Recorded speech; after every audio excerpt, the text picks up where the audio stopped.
Raya, banjir pun kembali mengunci nadi ibu kota. Kemacetan panjang seolah jadi pemandangan biasa, warga terjebak di jalan, waktu dan tenaga terbuang sia-sia. Pertanyaannya, sampai kapan Jakarta harus selalu pasrah saat hujan tiba? Atau kita yang harus bersabar terus-menerus menunggu solusi nyata? Yudi Handio di sini Anda menyaksikan Sindo Prime.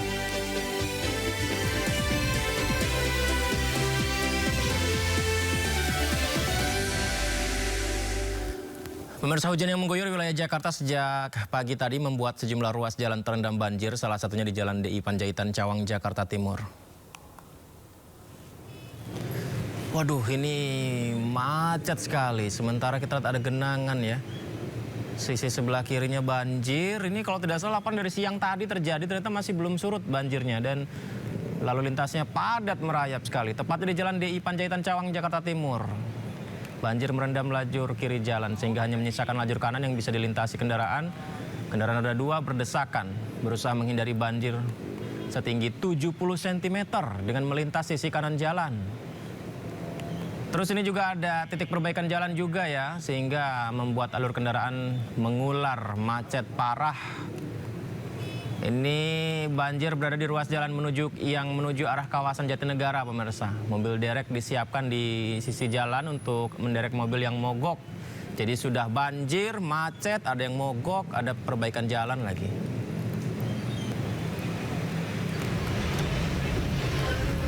Dan ini yang terjadi sebelumnya, kemacetan dan banjir di Jalan Panjaitan ternyata sudah terjadi sejak pagi hingga siang tadi. Tingginya banjir membuat sejumlah motor mati mesin, mogok karena nekat melintasi banjir. Pengendara yang motornya mogok dibantu petugas yang berjaga untuk menepikan kendaraannya.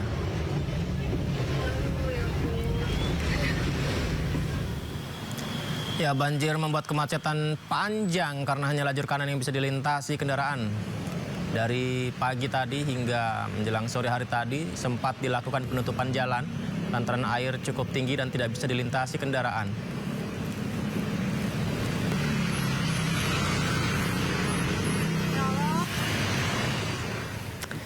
Semangat terus untuk pejuang rupiah ya di Jakarta ini, di mana-mana banjir di Jakarta. Jalan Ledjen Suprapto di Johar Baru, Jakarta Pusat macet sejak pagi tadi. Kendaraan mengular menuju arah Jalan Raya Kramat. Ruas jalan yang terdampak ialah yang mengarah ke Jalan Raya Kramat, underpass Jalan Pantura. 2 lajur cepat di ruas jalan ini dipenuhi kendaraan roda 4. Mereka melaju perlahan sebelum sesekali berhenti, pemirsa. Di sisi lain ruas jalan yang sama di arah Cempaka masih terlihat di arah Cempaka Mas terlihat lebih lancar. Tidak ada kepadatan lalu lintas menuju arah Cempaka Mas.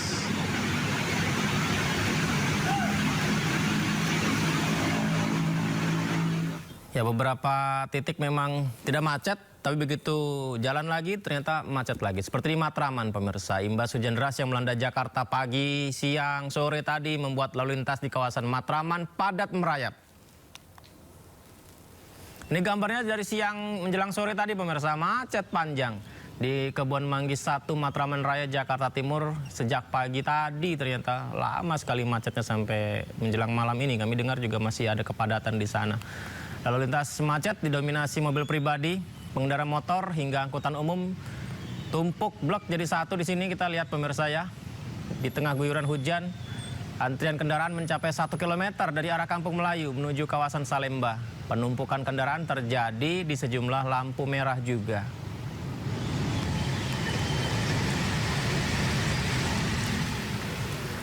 Wah, ini banjir menggenang sampai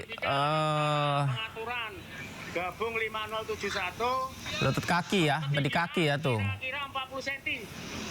Tepatnya ini di depan Wika, pemirsa. Jalan DI Panjaitan. Wika arah Kebon Nanas, Jakarta Timur.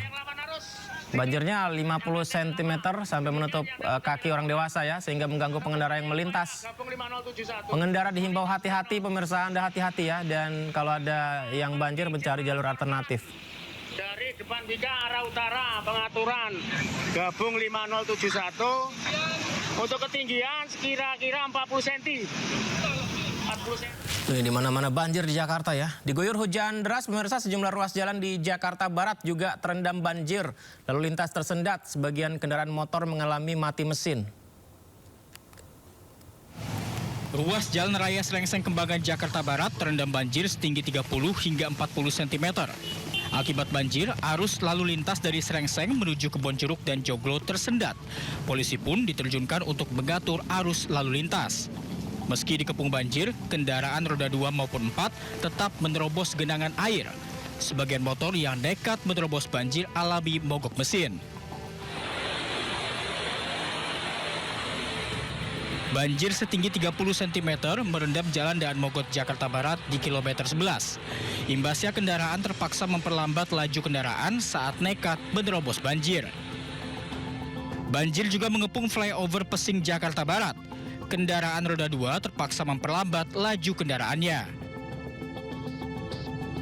Dari Jakarta, Tim Liputan iNews melaporkan. Di flyover aja banjir ya tadi pemirsa ya. Hujan lebat dan genangan juga membuat ruas jalan Daan Mogot, Jakarta Barat macet pemirsa. Cuaca ekstrim Jabodetabek diterjang banjir. Memang seperti ini kondisinya nih. Tepatnya nih Jalan Daan Mogot, Cengkareng, Jakarta Barat, kilometer 13. Macet parah ya. Dari arah Grogol ini sepertinya yang menuju ke Kalideres ya. Dan informasi kami dapatkan dari arah sebaliknya Tangerang ke arah Grogol juga padat. Pengendara terpaksa memperlambat laju kendaraannya saat menerobos genangan banjir. Sebagian pengendara memilih melintas pada jalur bus Transjakarta untuk menghindari banjir. Dan tidak sedikit juga pengendara sepeda motor memilih melewati trotoar demi bisa memotong jalan yang telah tergenang air. Pemirsa, genangan air yang kerap terjadi ini disebabkan curah hujan tinggi sehingga Kali Mukervart yang berada di sisi jalan meluap.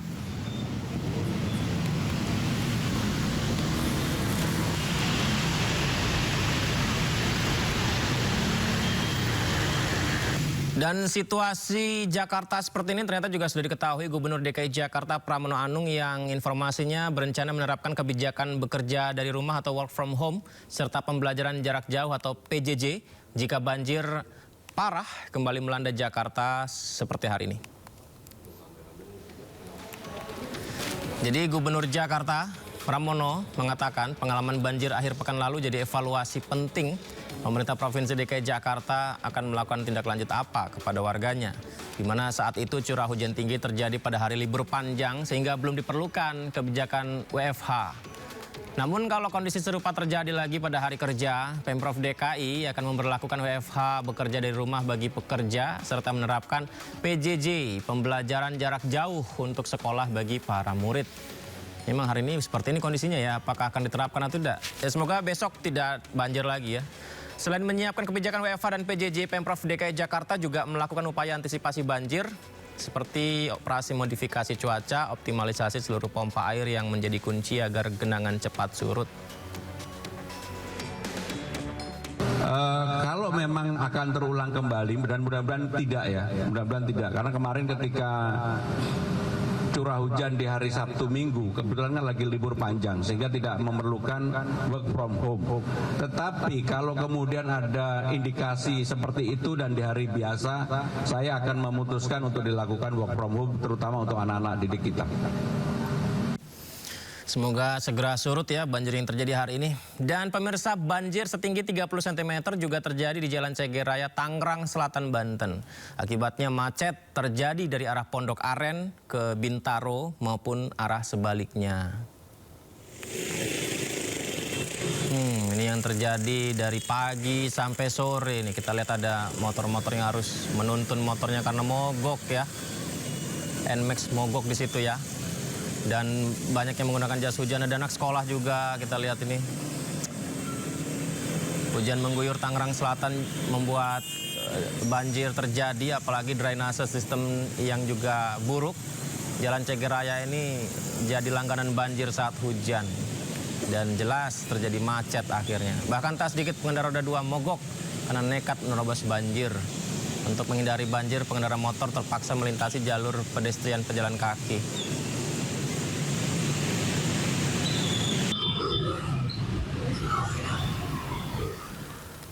Jakarta banjir, Tangerang banjir, Karawang juga banjir. Karawang, Jawa Barat, khususnya di Dusun Kampek dan Dusun Pangasinan, Teluk Jambe Barat. Banjir kembali merendam ratusan rumah warga. Ketinggian banjir 70 cm. Sebagian warga terdampak banjir terpaksa mengungsi.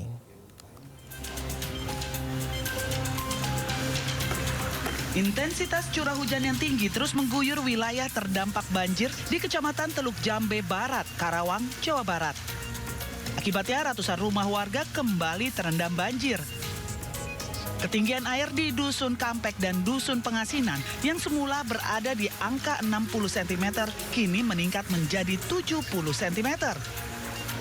Tim SAR BPBD serta relawan kebencanaan kini disiagakan di sejumlah titik rawan banjir.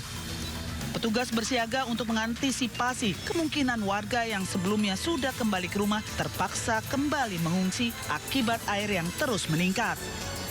Perahu karet dan peralatan evakuasi juga telah disiapkan. Petugas mengimbau masyarakat tetap waspada terhadap potensi banjir susulan mengingat curah hujan masih tinggi. Sementara pemerintah daerah terus melakukan pemantauan dan koordinasi untuk penanganan banjir serta keselamatan warga. Dari Karawang, Jawa Barat, Rudi Setiawan, iNews melaporkan. Ya, di Pati. Berikutnya ini juga banjir hampir 2 pekan. 6 sekolah dasar di Kecamatan Jakenan, Kabupaten Pati terendam banjir. Aktivitas belajar mengajar tetap berjalan pemirsa, walaupun para siswa melakukannya secara daring.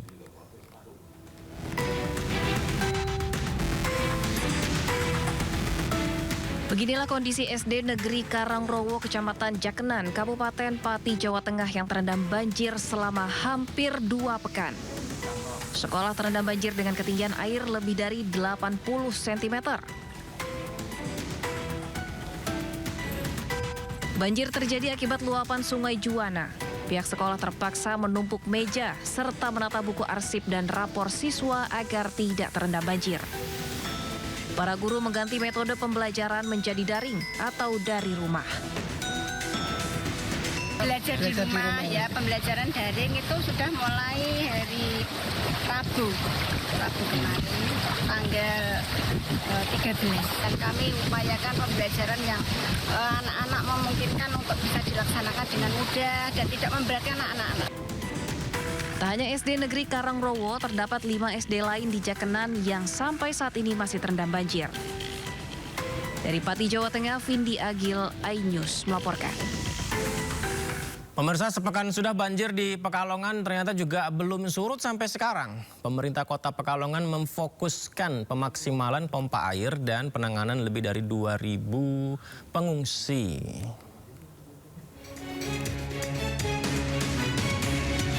Banjir yang merendam wilayah Pekalongan sejak Jumat pekan lalu hingga saat ini belum juga surut. Sejumlah kecamatan masih tergenang air hingga mencapai lebih dari 1 meter. Tim gabungan dari Kodim, Polres, BPBD, dan relawan terus bersinergi membantu aktivitas warga yang terkepung banjir dan sekaligus evakuasi warga terdampak banjir. Perahu karet diterjunkan untuk menjangkau lokasi dengan genangan yang cukup dalam. Petugas memprioritaskan evakuasi lansia, anak-anak, balita, dan kelompok rentan. 28 titik pengungsian telah disiapkan, diantaranya aula kantor Kecamatan Pekalongan Barat, masjid, sekolah, dan lain-lainnya. Warga yang tinggal di pengungsian pun mencapai lebih dari 2.000 jiwa. Kebutuhan dasar seperti makan, minum, obat-obatan, alas tidur, alat mandi, popok bayi, dan susu terus diupayakan untuk terpenuhi. Guna mengurangi genangan banjir, pemerintah kota menyiapkan sekitar 14 pompa air. Namun proses pemompaan belum bisa dilakukan secara maksimal karena di sejumlah titik air laut masih limpas. 14 pompa di titik Sungai Bremi dan Meduri ini kita sudah siap. 13 atau 14? Ya sekitar itulah 13 atau 14 pompa itu sudah siap di titik Sungai Bremi dan Meduri. Tapi memang kondisinya sungainya masih meluap, masih limpas, pompa belum bisa kita nyalakan. Ini nanti di lapangan Bapak Ibu, Pak, pompanya kenapa tidak bisa dinyalakan? Karena itu tadi masih limpas. Seluruh unsur kewilayahan terus dilibatkan untuk meminimalisir dampak bencana. Sejumlah wilayah di Kabupaten Pekalongan pun masih terdampak banjir, di antaranya di Kecamatan Tirto, Sragi, Siwalan, dan Monokerto. Dari Pekalongan, Jawa Tengah, Suryono Soekarno, iNews melaporkan. Menteri Perhubungan Dudi Purwagandi bersama Direktur Utama KAI meninjau langsung jalur kereta api lintas Pekalongan Sragi yang terdampak banjir akibat cuaca ekstrim. Peninjauan dilakukan memastikan keselamatan perjalanan kereta api tetap terjaga di tengah kondisi cuaca dengan curah hujan yang tinggi. Menteri Perhubungan Dudi Purwagandi bersama Direktur Jenderal Perkeretaapian Alan Tandiono dan Direktur Utama PT Kereta Api Indonesia Bobi Rashidin meninjau langsung jalur kereta api lintas Pekalongan Sragi. Peninjauan dilakukan di sejumlah titik yang terendam banjir, diantaranya di kilometer 88+400 serta kilometer 88+900 hingga kilometer 89+100. Banjir terjadi akibat luapan Sungai Bremi dan Sungai Maduri yang dipicu curah hujan dengan intensitas tinggi dalam beberapa hari terakhir. Kondisi tersebut berdampak pada pembatasan kecepatan kereta api dan menyebabkan keterlambatan perjalanan demi menjamin keselamatan penumpang. Menhub menegaskan penanganan banjir pada jalur kereta api tidak bisa dilakukan oleh satu pihak saja. Dibutuhkan kolaborasi antara pemerintah daerah, pemerintah provinsi, kementerian, serta lembaga terkait dalam pengelolaan lingkungan dan sungai. Pada dasarnya juga ini kalau kami lihat bahwa tidak mungkin PT KAI melakukan sendirian, karena bisa teman-teman tadi lihat bahwa ada beberapa titik yang mungkin terkait dengan teman-teman atau rekan-rekan kementerian atau lembaga lain. Tentunya kita akan melakukan secepatnya, untuk mudah-mudahan kita berharap bahwa curah hujan tidak turun atau tidak dalam intensitas tinggi, sehingga perbaikan yang dilakukan KAI dapat dilakukan dengan secepatnya. Pelayanan kepada masyarakat adalah yang paling utama dan tidak prioritaskan, tapi juga kita memperhatikan keselamatan daripada perjalanan kereta. Seperti diketahui, sejak 16 hingga 19 Januari 2026, terdapat 2 titik utama genangan di wilayah Pekalongan. Dampaknya 124 perjalanan kereta api penumpang terpaksa dibatalkan. Direktur Utama KAI Bobi Rashidin menyampaikan KAI memberikan refund 100% kepada seluruh pelanggan terdampak pembatalan perjalanan kereta api. Selain itu KAI juga melakukan service recovery bagi pelanggan yang mengalami keterlambatan serta operation recovery untuk memulihkan prasarana. Bobi mengungkapkan dalam penanganan darurat KAI telah melakukan peninggian jalur rel setinggi 23 cm dan ke depan peninggian akan dilakukan hingga maksimal 50 cm sepanjang kurang lebih 600 meter. Saat ini 85% perjalanan kereta api telah kembali normal dan tidak ada lagi pembatalan. Namun sekitar 15% masih mengalami keterlambatan akibat pembatasan kecepatan. KAI berharap kondisi cuaca segera membaik sehingga proses pemulihan dapat dipercepat dan operasional kereta api kembali normal sepenuhnya.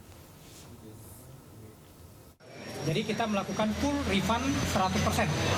Jadi jika penumpang atau pelanggan-pelanggan yang ingin merefund, kita berikan waktu 7 hari ya, dan kita refund itu 100%, dan sudah banyak yang melakukan refund juga. Dan kami juga melakukan yang namanya service recovery, jadi ada penumpang-penumpang atau pelanggan-pelanggan yang terlambat keretanya atau terlambat kedatangan keretanya, maka kita akan memberikan servis tambahan. Dan juga seperti yang disampaikan oleh Pak Menteri tadi, adalah kami melakukan operation recovery juga. Seperti teman-teman media tadi lihat, ya kami sudah melakukan untuk titik ini, kami sudah melakukan pengangkatan 23 cm, dan selanjutnya kami akan melakukan pengangkatan rel ini untuk lebih stabilnya. Itu kalau nggak salah 50 cm. 50 cm sepanjang 600 meter. Sepanjang 600 meter termasuk juga mengangkat jembatan yang tadi kita lihat bersama-sama. Ya mudah-mudahan dalam beberapa hari ke depan ini cuaca makin membaik. Pemirsa, 6 jenazah korban pesawat ATR 42500 ditemukan di Gunung Bulu Saraung, Pangkep, Sulawesi Selatan pada Kamis pagi. Selain jenazah, tim SAR juga menemukan 1 potongan tubuh di lokasi itu.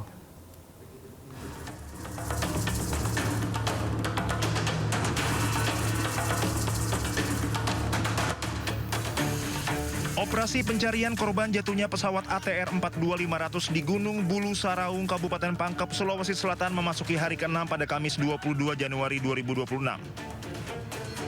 Tim SAR gabungan kembali menemukan 6 jenazah korban di lereng Gunung Bulu Saraung. Informasi penemuan tersebut diterima Posko SAR Desa Tompo Bulu melalui komunikasi radio dari tim SAR yang melakukan pencarian di puncak gunung. Pada pukul 9.30 waktu Indonesia Tengah, tim Elang 1 hingga Elang 5 melaporkan temuan 6 jenazah di sekitar lokasi jatuhnya pesawat ATR 42500. Hingga pukul 10.46 WITA, seluruh jenazah ditemukan tersebar dalam radius sekitar 50 meter dari titik temuan pertama. Posisi penemuan jenazah berada sekitar 250 meter dari puncak Gunung Bulu Saraung. Selain jenazah, tim SAR juga menemukan satu potongan tubuh di lokasi tersebut. Saat ini sampai jam 10.46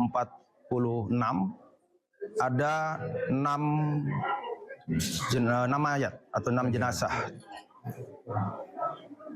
yang lokasinya tersebar di seputaran radius 50 meter dari yang ditemukan pertama.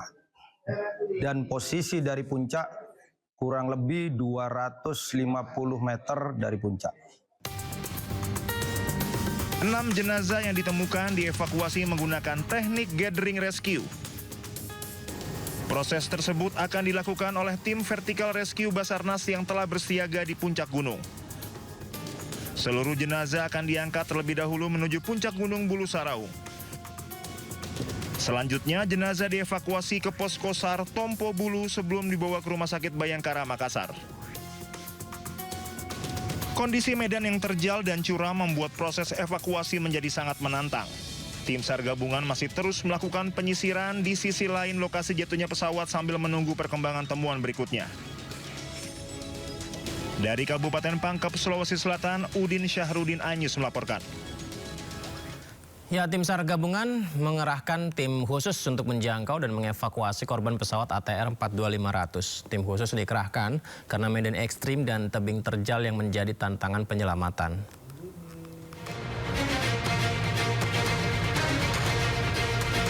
Proses pencarian dan evakuasi korban kecelakaan pesawat ATR 42500 terus dilakukan tim SAR gabungan di kawasan Pegunungan Bulu Saraung.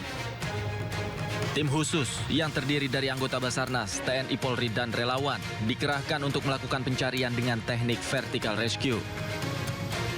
Teknik pencarian khusus ini dilakukan lantaran medan yang sulit dan tebing terjal.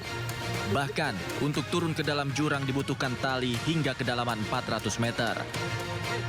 Diduga tebing curam tersebut merupakan lokasi serpihan pesawat dan korban yang sulit diakses dengan berjalan kaki.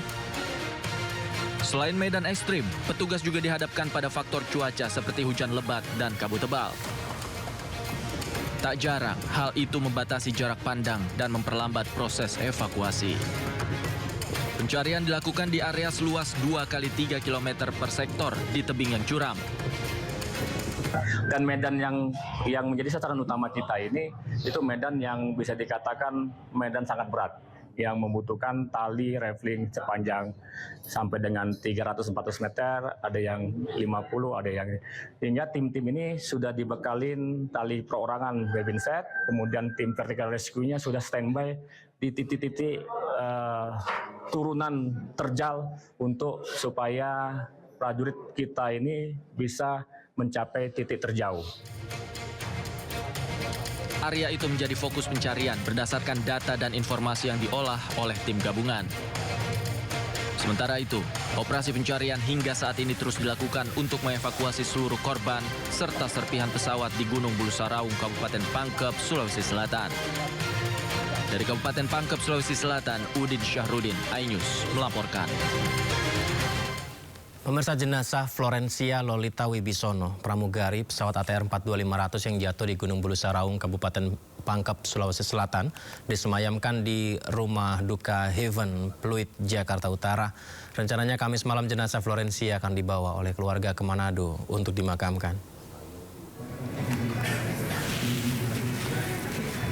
Sejumlah rekan dan kerabat korban mendatangi Rumah Duka Heaven Pluit, Penjaringan, Jakarta Utara untuk berbelasungkawa atas meninggalnya pramugari Florencia Lolita Wibisono yang menjadi korban jatuhnya pesawat ATR 42500. Florencia merupakan satu dari 10 korban jatuhnya pesawat rute Yogyakarta-Makassar yang jatuh di Pegunungan Bulu Saraung, Sulawesi Selatan pada Sabtu pekan lalu.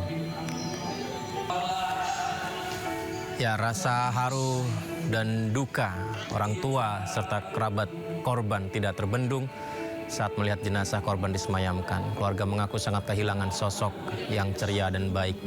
Rencananya pemirsa jenazah dibawa oleh keluarga ke Manado, Sulawesi Utara untuk dimakamkan. Itu sosok yang ceria dan dia suka bantu orang. Walaupun mungkin dia nggak ada, tapi dia selalu usahakan untuk orang lain.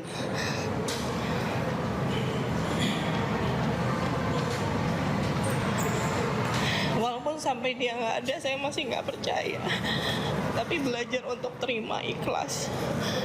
Karena mungkin kelihatannya tragis, tapi ternyata adik saya banyak memberkati banyak orang. Banyak komen-komen yang masuk yang mungkin saya nggak bisa lihat satu-satu.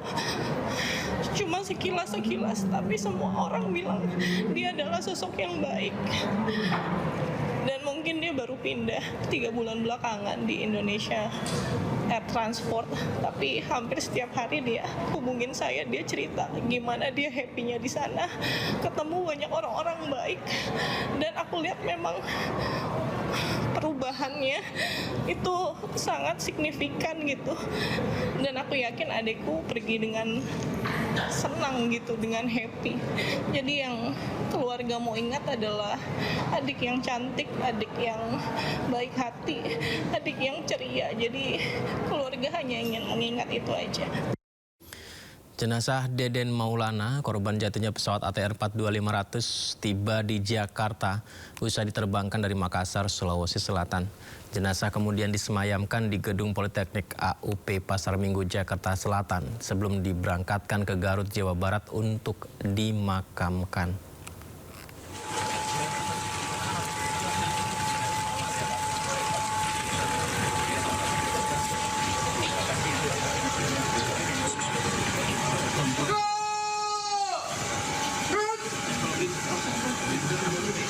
Jenazah salah satu korban kecelakaan pesawat ATR 42500 di Pegunungan Maros, Sulawesi Selatan akhirnya tiba di Jakarta usai diterbangkan dari Makassar, Sulawesi Selatan.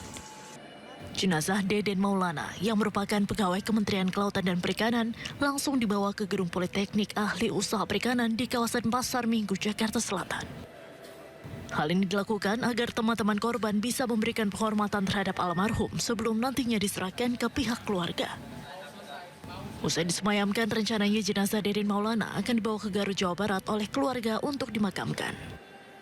Dari Jakarta, Den Helmi Sajengpati, iNews melaporkan. Kotak hitam atau black box pesawat ATR 42500 yang jatuh di Gunung Bulu Saraung berhasil ditemukan. Black box ditemukan dalam keadaan utuh di bagian ekor pesawat.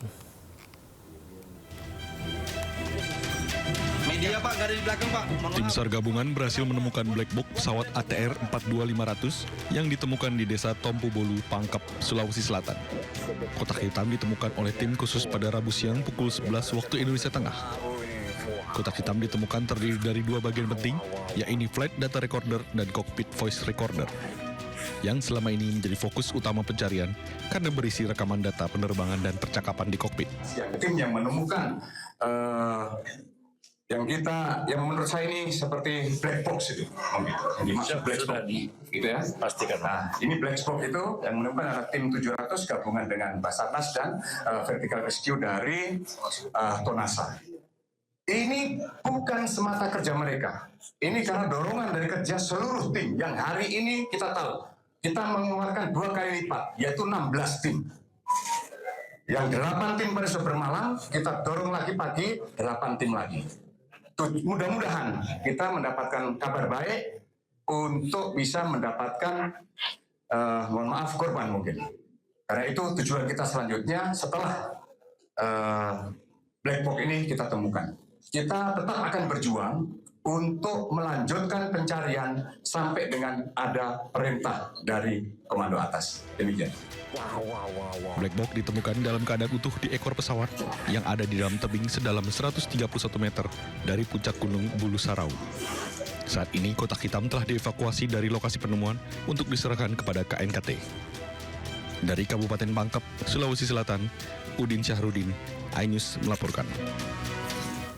Pemirsa, harapan keluarga co-pilot pesawat ATR 42500 yang jatuh di Gunung Bulu Saraung, Kabupaten Pangkep, Sulawesi Selatan muncul setelah data smartwatch milik Farhan Gunawan viral di media sosial.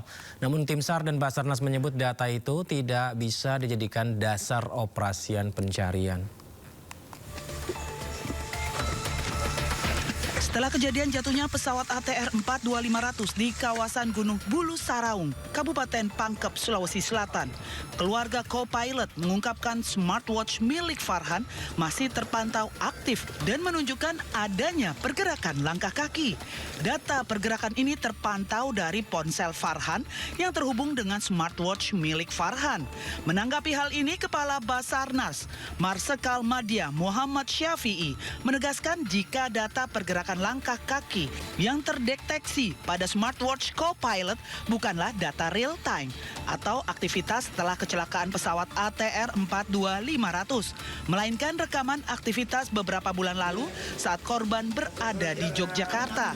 Pihak Basarnas menegaskan bahwa data tersebut tidak dapat dijadikan dasar operasional dalam penentuan titik pencarian. Klarifikasi, saya sudah sampaikan bahwa bukan saya yang menyampaikan, tapi kita dibantu oleh Polda Sulawesi Selatan, sudah konfirmasi, sudah klarifikasi terhadap handphone yang dipublish itu, kemudian adanya pergerakan-pergerakan itu, dan setelah dikonfirmasi bahwa kejadian itu merupakan waktunya beberapa bulan yang lalu, di mana yang bersangkutan beraktivitas di Yogyakarta. Itu yang kita dapat informasi dari Polda. Kemudian dari yang bersangkutan yang publish itu juga sudah ketemu Kak Kansar di sini dan juga menyampaikan, dan kita juga memahami bagaimana keluarga itu kehilangan, sehingga dengan berbagai macam upaya begitu melihat secara mandiri di keluarga itu melihat oh ini masih ada. Nah, setelah dikonfirmasi ternyata itu tidak bisa kita jadikan dasar untuk kita melaksanakan pencarian dari sumber itu. Sementara proses pencarian terus dilakukan secara maksimal oleh tim SAR gabungan meski terkendala kondisi cuaca yang tidak menentu di kawasan pegunungan Bulu Saraung. Tim SAR memfokuskan penyisiran 4 sektor mulai dari puncak gunung hingga lereng yang mengarah ke Kabupaten Maros dengan mengutamakan keselamatan personel di lapangan.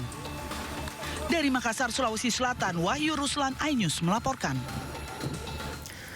Wanita asal Tangerang viral di media sosial karena bergabung jadi tentara di Amerika Serikat. Diskusinya kami hadirkan usai jeda, tetaplah di Sindo Prime.